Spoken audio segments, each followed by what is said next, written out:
Hey guys, welcome to day 4 of Zbrush creature sculpting. So I've been kind of proud of the fact that I've been consistently doing this for the past couple of days, and I hope to kind of do that for at least, I don't know, a week, 2 weeks, I don't know, but try to be as consistent as possible, and then once inspiration kind of hits me, I really would like to kind of move on and do other stuff, but just trying to do this for at least a week has been pretty amazing for just my confidence level in Zbrush and just feeling a lot more inspired about art and everything. So today's sculpt is definitely a little bit of a cheat sculpt in a sense that I took a lot longer than 3 hours for this, and I have a not so good reason for it, but I have a reason for it. Basically last night we had a party over at our house in real life, and I might have had a little bit too much to drink, and instead of going to bed right after, it seems like I stumbled onto the computer and I was sculpting in Zbrush. So I don't know how long I was sculpting for, but this morning when I woke up, I found that the sculpt was pretty much kind of halfway there, and I just thought I would finish it up versus start from scratch. And that is basically the story of how this sculpt came about. To be perfectly honest with you, when I sat down on my computer today to finish up this sculpt, I really don't remember where I was trying to go with it. And I kind of just continued from where I left off, and hopefully by the end of it I got something out of it. So it definitely took longer than 3 hours for this, but I really liked the concept by the end of it. When it came to the texturing, something about really translucent skin just gets to me. Like, I love that type of style in texturing. When you look at 2D illustrators like Lostfish, she kind of does characters like that, and something about it has always kind of gravitated towards the aesthetic that I like. So yeah, I kind of really like the character by the end of this. I think it's been my favorite one so far. So I kind of wanted to insert like a mini tutorial at the end of this video, partly because I've been getting a lot of questions about the way that I render the creatures out from Zbrush and what software I use. I essentially use Zbrush renders and then composite those images in Photoshop. And the reason I do that is because I kind of wanted to keep everything 100% Zbrush just to get familiar with the program again. I didn't want to spend time exporting it into Keyshot, figuring out the materials and all that kind of stuff. So everything is done in Zbrush, and I wanted to show you guys a little bit of a workflow in terms of how I do that. And it isn't going to be a very in-depth tutorial because I would rather save that for an actual tutorial video. It's going to be catered more so for people who have used Zbrush before. They know exactly what the UI, looks like, because everything is custom on my end. And I will just show you the workflow of what I do and then bring it over to Photoshop and then show you what I do in Photoshop to edit my images. When it comes to render composites, if you guys are doing this particular exercise as well and you kind of just want to do it for your own personal growth, you really don't have to render out your images. It's going to be one of those things that you don't want to add into your 3 hours of sculpting time. The reason why I actually do is because I've done so much photo editing in Second Life, and I do a lot of render composites that it doesn't really take me longer than 30 minutes, and I don't mind spending that time to do it. I took a class before where my professor was telling me it doesn't matter if it's just a sketch, as long as you're doing a creature concept, you want to show the creature to somebody else. And when you're showing the creature, if someone doesn't have a Zbrush background or a Zbrush knowledge, they might not relate to the creature very well if it's just shown as a 3D sculpt. But if you kind of composite and present it in a way that looks like the creature is in an environment of some sort, you kind of pull the audience into your creature a lot better. So just for the sake of presentation, I actually really enjoy the process of compositing. But I just wanted to note that if you guys are doing this exercise, don't feel like you need to do this whatsoever. It's really not that big of a deal. So from here on out, I'm just going to let the music kind of take over for a bit, and I'll come back when it's time for the compositing process of this entire thing.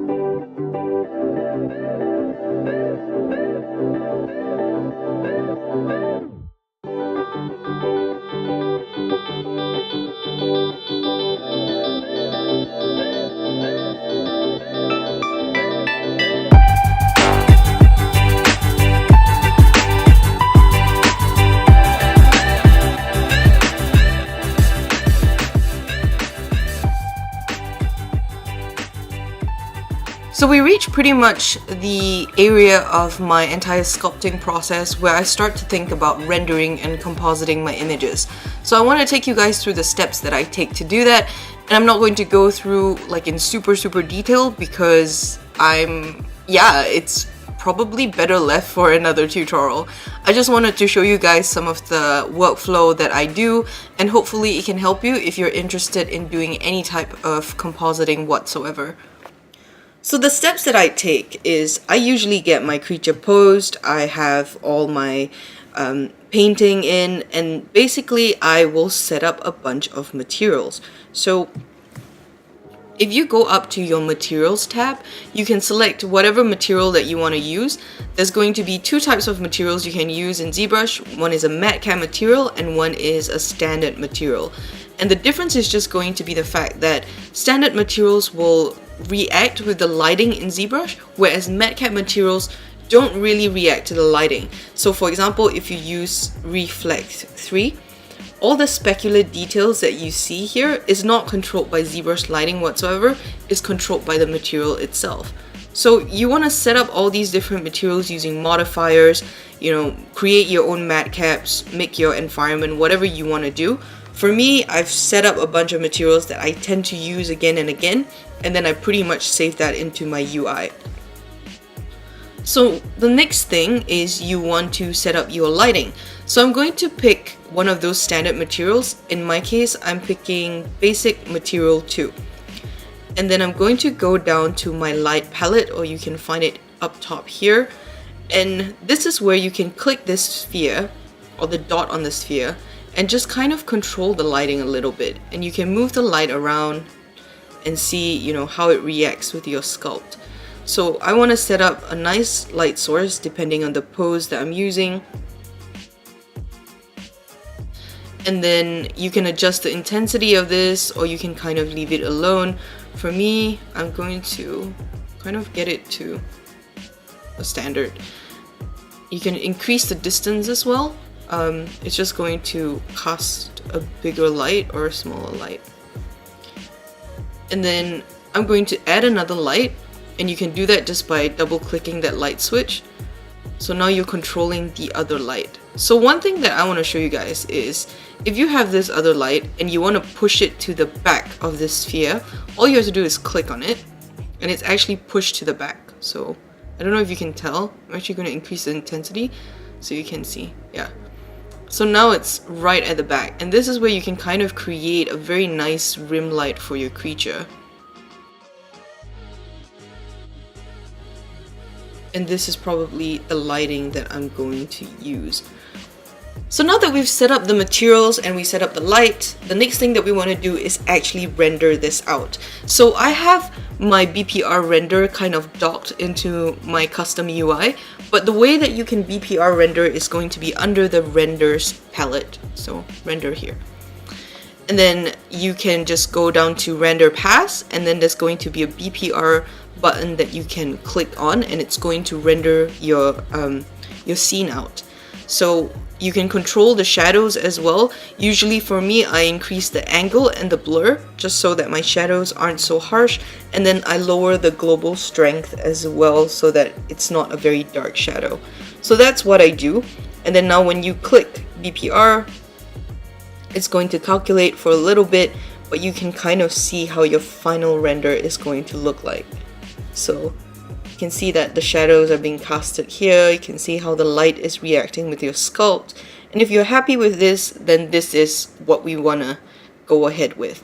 But the next thing that I want to do is kind of make sure that my document size is big enough, because when you're clicking all these images here and exporting it out, it's going to tell you what the width and the height of your image is.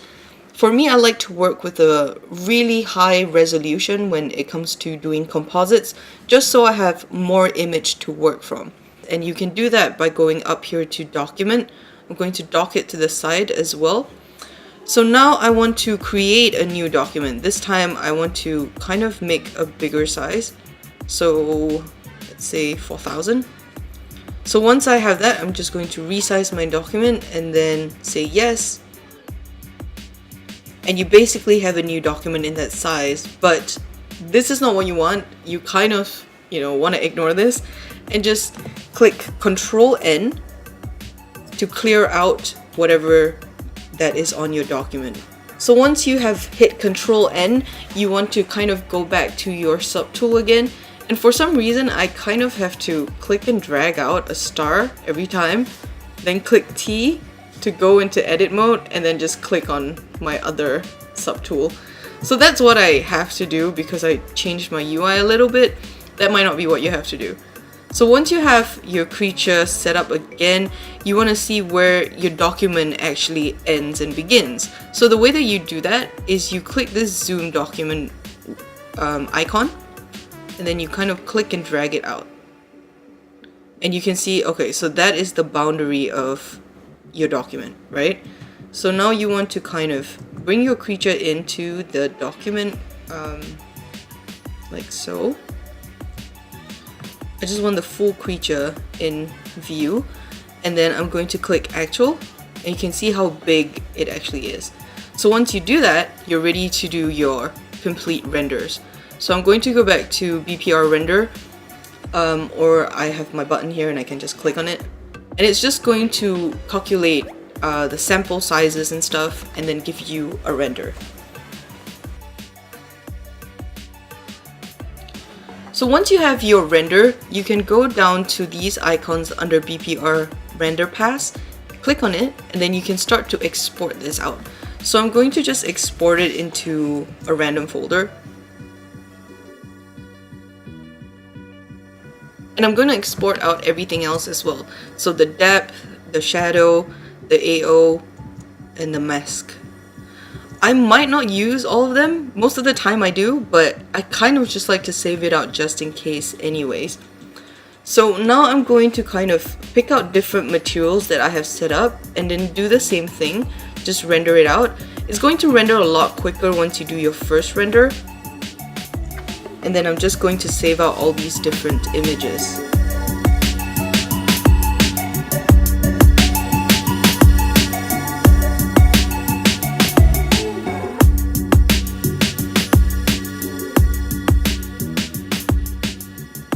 So now that I have everything rendered out, I'm going to go down to Photoshop and show you guys what I do with all those render passes that I took out.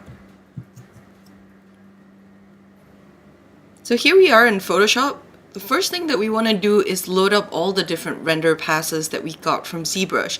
And the way that you want to do that is, I'm using a Mac, so I will go up to File, Scripts, Load Files into Stack, and then I'm going to browse for all those different images that I saved out. So I'm just going to take out the renders. I'm not going to take out the depth or the shadows and AO, just because they're a little bit different. But so all the renders, I'm just going to click OK. It's going to take a little bit of time, but after that you kind of have all those files in your document window, and this is where you can kind of start doing fancy things to it. But before I do all of that, I'm going to bring in my depth map and my mask, and then I'm going to Control A to select all of it, go back to this, go down to channels, create a new channel, and I'm going to Control V to kind of paste that in. I'm going to do the same thing for my depth map. And we're going to use both of these to with our final composites. So the good thing about having a channels layer is that now if I were to control and hit, or actually command and hit this this channel, I'm going to actually select out that alpha. I'm going to go back to layers, and this time I'm going to group all of these, which is Control G for me, and then I'm going to hit create alpha mask. And it's going to mask out the creature from your background. And I'm just going to create a random solid white just to see things properly. This is when we can start to composite. And most of the time, I'm just going to take out one of these. A lot of this is just experimenting and seeing what works and what doesn't. This is the main kind of render that I want to use. It's where the skin is the most translucent and I really like it.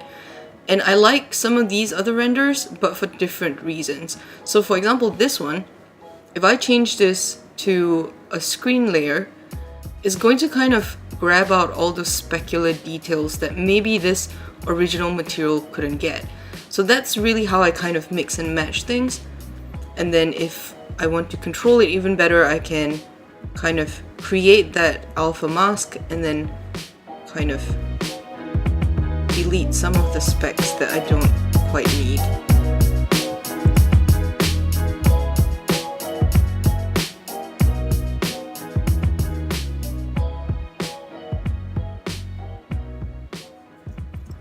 So anything you paint in black is going to hide, and then anything you paint in white is going to show up. That's essentially what you're doing with this layer mask. So we're going to go through this, and I'm going to speed up the video because all I'm doing is just changing the different types of layers and then controlling the opacity, and all of these is trial and error, so I don't want you guys to kind of sit here and watch me do it. And yeah, so I'll speed up the video from here on out.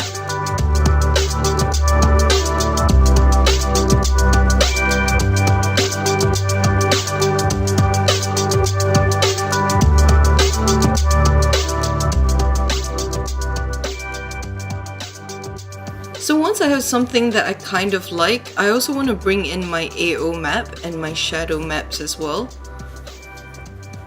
And this is just to add a little bit more depth to the sculpt. So I'm going to put in that AO, and then I'm going to click multiply, and it's going to kind of increase the depth of your creature a little bit.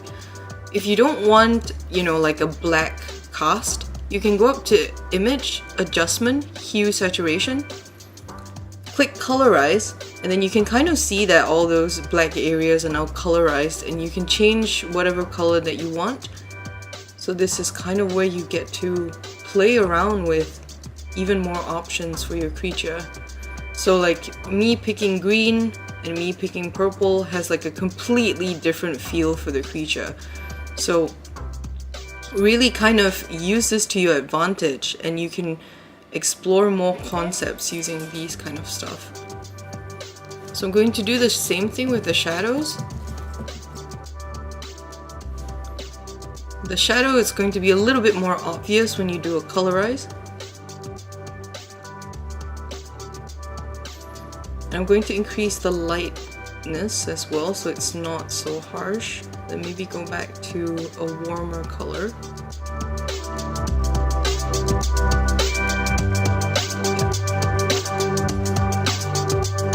There we go. So once I have all the coloring of the creature ready, this is where I start to put in a background for the creature. And this is where, you know, stock images become really useful for you. I have like folders full of stock images from Creative Market, from Shutterstock, wherever, you know, I can get stock images. I kind of keep folders full of it, and then I just drag things in and experiment a little bit, change it around with layer properties, and that is how I get a background. So I'm going to kind of speed up this process just so you guys can see how I got to the background that I ended up using.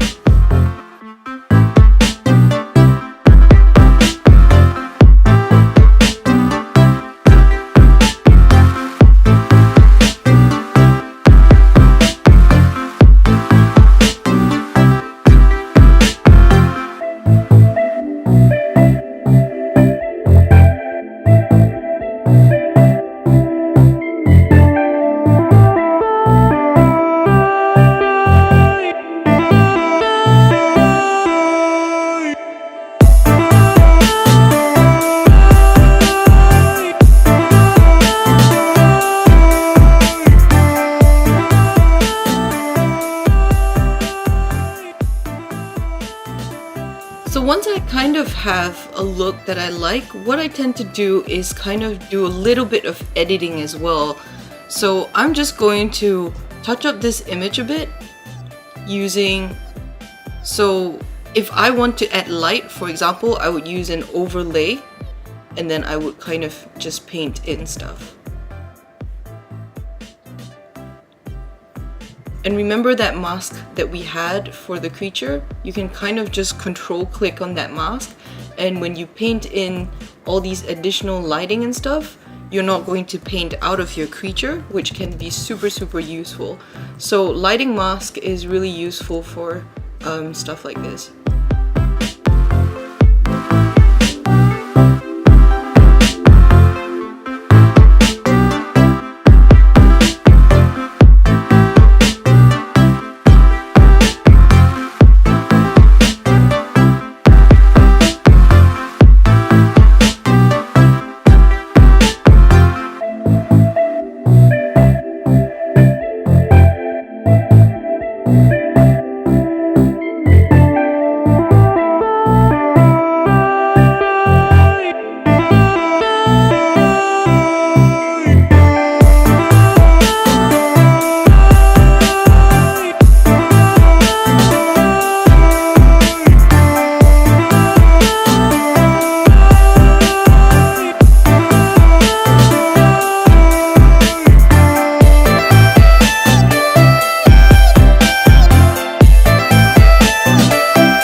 So once we painted in all those different layers, what we have is kind of just bringing out the details of the creature a little bit better, and you don't really have to paint in too much.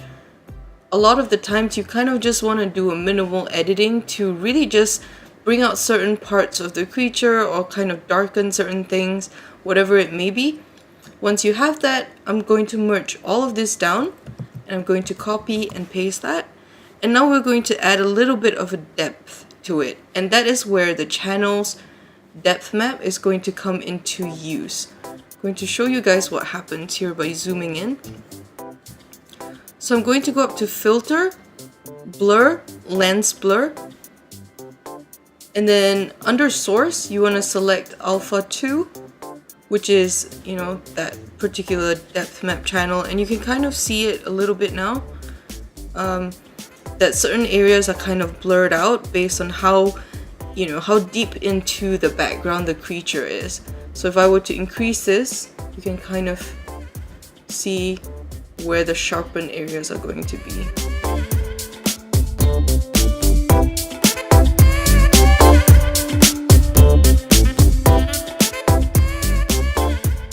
So for me, when I'm doing this, I kind of am focusing on the face and making sure that a lot of the details aren't getting lost in the face area. This is where you can kind of increase the noise amount as well, or you can lower it. I tend to go with 3 or 4, or even 2 sometimes, just depends. So once I have that, I'm going to change it to more accurate and then click OK. And now if you kind of flip back and forth, you can see some of the areas have been blurred out, and you just kind of add depth into your scene. Obviously a lot of the details are now missing, so I'm going to copy the background layer, paste it at the top, go to filter, other, high pass, and then we're going to create a high pass image, change this to overlay, and then set it to about 50%. So what happens is that pushes out all those little details, but then you still maintain like the blur of this other layer. I'm just going to now flatten all of this, and then we're going to do a little bit of color adjustment with one of my favorite Photoshop filters. You're going to go to filter, and then camera raw filter is what you want to choose. And with this, you can kind of now change the settings of your image, you know, increase the exposure, change the temperature of things. All these stuff is super cool to play with, and you guys definitely should. this feature is only available on Photoshop CC, so make sure that you have Photoshop CC in order to kind of use this. I'm going to just load up a settings that I tend to use. And then I'm just going to tweak my image from here.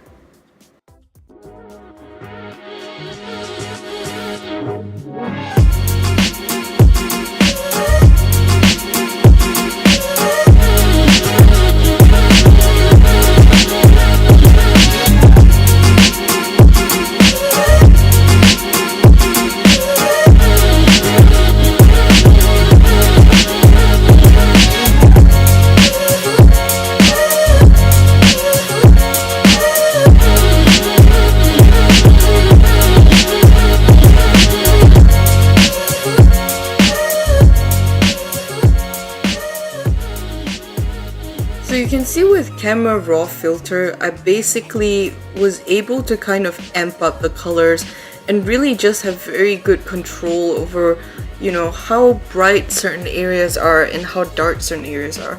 I just think that it really does add a lot to the final look of the piece, and it also kind of adds a grain based on what you do with it, which can be really nice and gives it a very painterly look.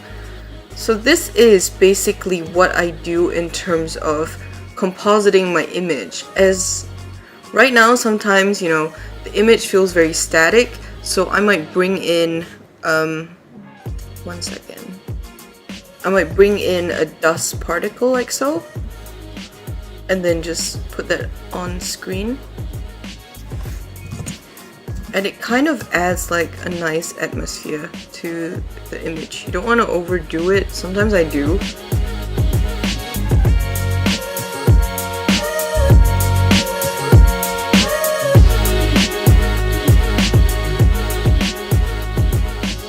So after adding all those dust particles and just getting the image to look the way I want to, this is where I kind of bring this into the image size that I've been using lately. So I'm just going to open up some of my old files. I think it's this one. I think it's this one, yeah. And then I'm going to paste that in.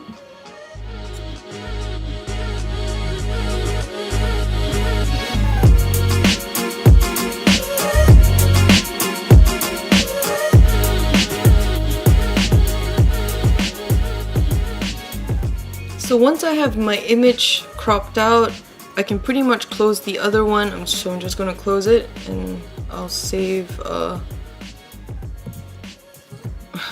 whatever. I'm so bad with naming things.